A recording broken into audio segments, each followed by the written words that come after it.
Then, and in 1944, Stalin actually lessened the persecution of the church. In fact, he opened up thousands of churches and let the church live a fairly normal, as far as possible, life. And then Khrushchev closed it down again.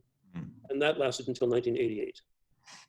So there was more persecution in the 50s, 60s through the 80s, but it was more psychological torture and sending to the gulag rather than outright murder.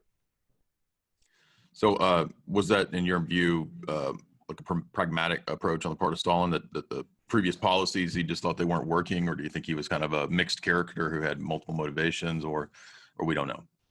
Well, one of the things about Stalin, and this is going back to this first period of communism under the Bolsheviks, who they were to a great extent was Jews who had been profoundly alienated from their own culture, from their own religion. Of course, the first precept of communism is hatred of God, and so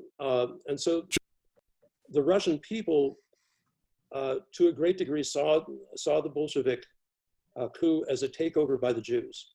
In other words, they saw it as a foreign power coming and taking over their country, and then imposing all of these things which were fundamentally contrary to Russian culture, which values family, which values religion, which values marriage, which values women, which values the church, which, all of these things.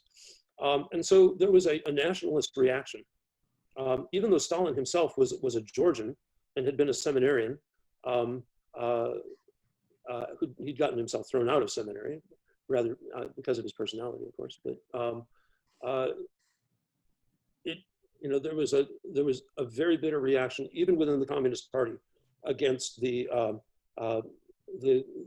internationalists, and so this is what led to that massive purge of the Jews from the Communist Party in the 30s. Does this relate to the founding of the State of Israel? And this is where Stalin actually, didn't he take a turn and decide that Jews needed to leave? And that was due to the fact that Israel had been founded, and instead of siding with communists, Israel ended up siding with the West. Is that correct? I think you're about 10 years early. Okay. Yeah, the purge of the Jews, I believe, was in the early 30s. Of course, Stalin was aware of that, even though it was in German-occupied territory.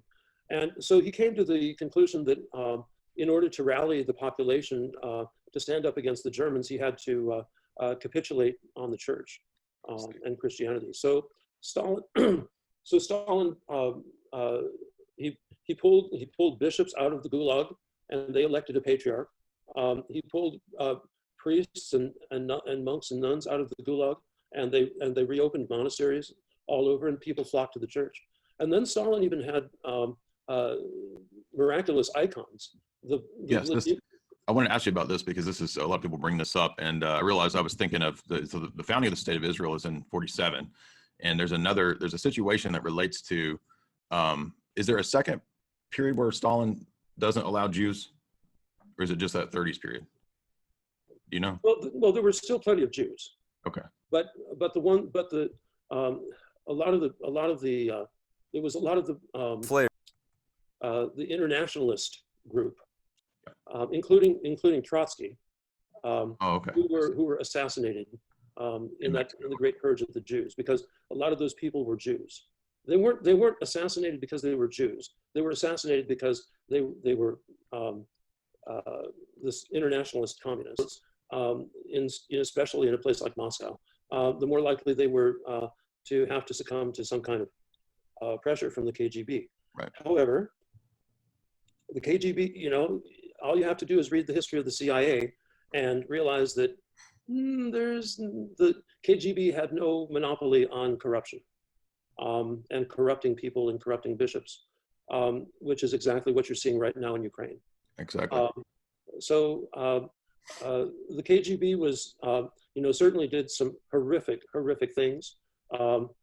Patriarch Tikhon had blessed the external dioceses to reorganize their life. It was always understood as a temporary situation. Provisional. Yeah, provisional situation until normal relations could be reestablished.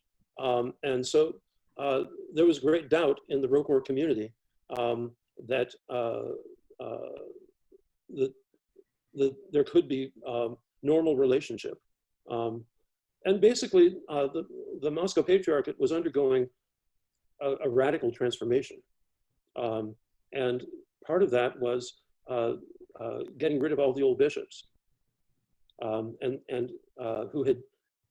were either compromised or who had served under the old regime, in the Soviet period, and who were accustomed to doing things in that way. Whereas the whole life of the church was being rebuilt. Literally thousands and thousands of churches were being opened up, which unfortunately, the politics of it is that the United States is way too involved in manipulating the Patriarchate of Constantinople. It's using it as a geopolitical pawn in its misguided war against Russia.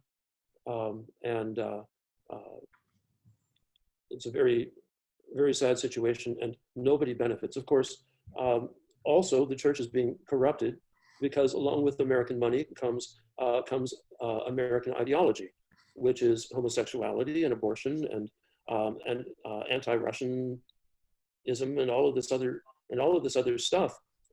Some of which is just profoundly contrary to the teaching of the gospel and to the canons of the church. Right. Absolutely. Well, thank you, Metropolitan Jonah. It's been a great interview, and I always look forward to having. One of the most foolish things that journalists will say on TV is, "Oh, the Soviets are doing this and the Soviets are doing that." The Soviets disappeared 30 years ago. Yeah.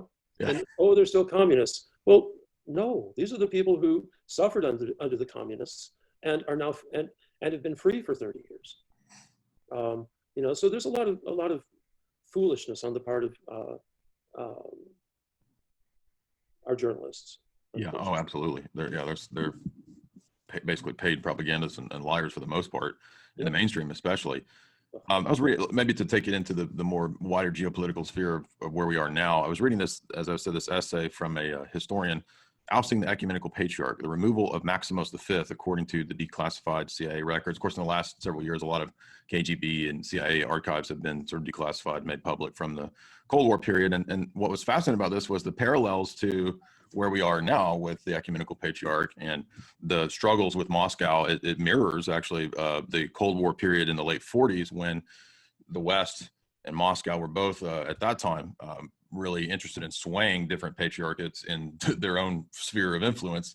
And this article is just specifically about Maximus V, the predecessor to Athenagoras. And so in this beginning of the Cold War period, the late 40s, when it kicks off, you have the West really concerned about the existing patriarch at that time, Maximus V, and whether he'll kind of be in the sphere of Moscow or will he be in the sphere of the West. And they talked about some of the skullduggery that went on at that time. And the only reason I bring that up is that it reminded me of how similar it is to now. Here we are, 2020. And we've got a very seemingly similar type of situation. The difference being the roles seem to have reversed. The West has less of a positive Christian attitude, seemingly from the perspective of the power structure. And the Russian, at least, attitude appears to be more positive towards Christianity, especially in the moral sphere. Do you think that's accurate? Could you speak to that? Well, Russia has returned to its self-identity, essentially has returned to being the defender of Christianity. Which is what it was up through the 19th century and up to World War I. And so this is, for example, one of the things that we see in Syria. Yeah.